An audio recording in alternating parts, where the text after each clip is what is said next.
2 महिन्याआधी शहा अँड अँकर विद्यालयाचे काही विद्यार्थी आणि पालक माझ्याकडे आले होते. त्यांचे 2 महत्त्वाचे विषय होते प्रामुख्याने. एक म्हणजे कॅप राऊंडमध्ये होऊनसुद्धा त्यांची जी फी वाढ झाली होती अचानक, कास्टमध्ये जरी असले लोक तर त्यांची अचानक फी वाढ करण्यात आली होती. त्यांचं मत होतं की GR काहीतरी आम्हाला आधी दाखवला नव्हता आणि नंतर आणला होता. आणि एक दुसरा त्यांचा विषय होता की फी नाही भरली तर परीक्षेला बसू देणार नाही म्हणून. तर 2 विषयांपैकी एक विषय जो परीक्षेला बसायचा होता तो त्या मुलांना परीक्षेला बसायला त्यांना मिळालेला आहे. मात्र हा जो फी वाढीचा विषय आहे त्या विषयामध्ये सर्व पालकांना आणि आम्ही जाऊन आत विनंती केली तर ती विनंती आत्ता मान्य झालेली आहे. त्यात त्यांनी असं सांगितलं आहे की ज्या मुलांना फी वाढ होणार आहे ती ह्या वर्षी त्यांना केली जाणार नाही. शासनाकडे कॉलेज पत्रव्यवहार करणार आहे आणि शासनाकडे ही फी वाढ होऊ नये म्हणून ते मागणी करणार आहे. त्याचबरोबर काही पालकांचं आम्ही जे मंत्री महोदय आहेत चंद्रकांतदादा पाटील यांच्याकडे आम्ही भेट घ्यायला जाणार आहोत आणि त्यांनाही विनंती करणार आहोत की कृपया ही मुलं जी आहेत त्यांना आत्ता शिक्षणाची गरज आहे. हे आपल्या देशाचं भवितव्य आहे. तुम्ही असं अचानक GR काढून फी वाढ करून त्यांचं भवितव्य खराब करू नका एवढीच विनंती करणार आहोत. आत्ता मात्र कॉलेजने आम्हाला कॉऑपरेट केलेलं आहे. 8 दिवसांनी आम्हाला परत वेळ दिलेली आहे.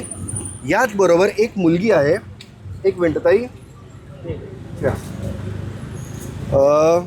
यांचे काही 1 वर्ष आधी यांनी कॉलेज सोडलेलं आहे काही वेगळ्या परिस्थितीमुळे. मात्र त्यांना कॉलेज डॉक्युमेंटेशन परत देत नाही आहे काही होऊनसुद्धा. ही आम्ही आता विनंती केली कॉलेजकडे, प्लीज असा कोणालाही त्रास देऊ नका, नाहीतर आम्ही आंदोलनाचा इशारा नक्की करू. यांना लवकरात लवकर त्यांची डॉक्युमेंट परत द्या कारण यांनाही यांच्या दुसऱ्या कॉलेजमध्ये ॲडमिशन घ्यायची आहे. आश्वासन दिलं गेलं. समस्या अशी होती की आम्ही कॉलेजमध्ये 14 सप्टेंबर गेल्या वर्षी ॲडमिशन घेतलं होतं आणि ज्यावेळेस आम्ही इकडे ॲडमिशनला आलो होतो त्यावेळेला ॲडमिशन मॅनेजमेंटने आम्हाला सांगितलेलं की अगेन्स्ट कॅप स्पॉट राऊंड अंतर्गत ॲडमिशन तुम्ही घेतल्यास तुम्हाला कास्ट कॅटेगरीमधली फी लागेल, जी पण काय तुमची कास्ट असेल त्यानुसार. त्यांचं ऐकून आम्ही कास्ट कॅटेगरीनुसार ॲडमिशन घेतलं. त्यांनी आम्हाला कास्ट कॅटेगरीतच ॲडमिशन दिलं आणि झालं असं की सप्टेंबर महिन्यातील ॲडमिशननंतर मार्चमध्ये अचानक घरी लेटर पाठवले की 1,45,000 समथिंग तुम्हाला भरावे लागतील. शासनाचं नवीन GR आहे त्यानुसार तुम्हाला ओपन कॅटेगरीची फी लागली आहे. आणि जेवढे विद्यार्थी होते 12 ते 15 ते ऑलरेडी OBC VJNT वगैरे कॅटेगरीतले होते, ओपनमधला एकही नव्हता. मग आम्ही त्यांना विचारणा केली असं त्यांनी आम्हाला सांगितलं की तुम्हाला ओपन कॅटेगरीची फी भरावी लागेल, शासन GR आहे. मग आम्ही समाज कल्याण ऑफिसमध्ये जाऊन शासन GR काढला. त्याच्यामध्ये पाहिलं की तो GR 20 जूनचा होता. तो 20 जूनचा GR आणि 14 सप्टेंबरचं ॲडमिशन याच्यामध्ये 3 महिन्याची तफावत होती.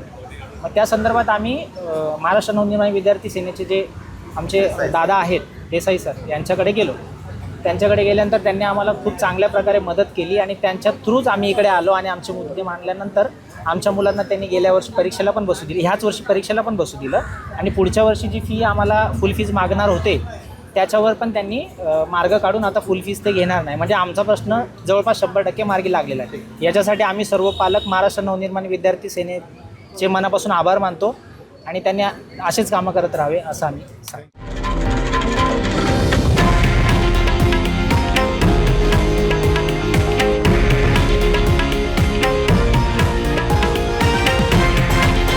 हे आहे देशातील नंबर 1 न्यूज नेटवर्क आणि आपण पाहत आहात TV9 मराठी, एकमेव.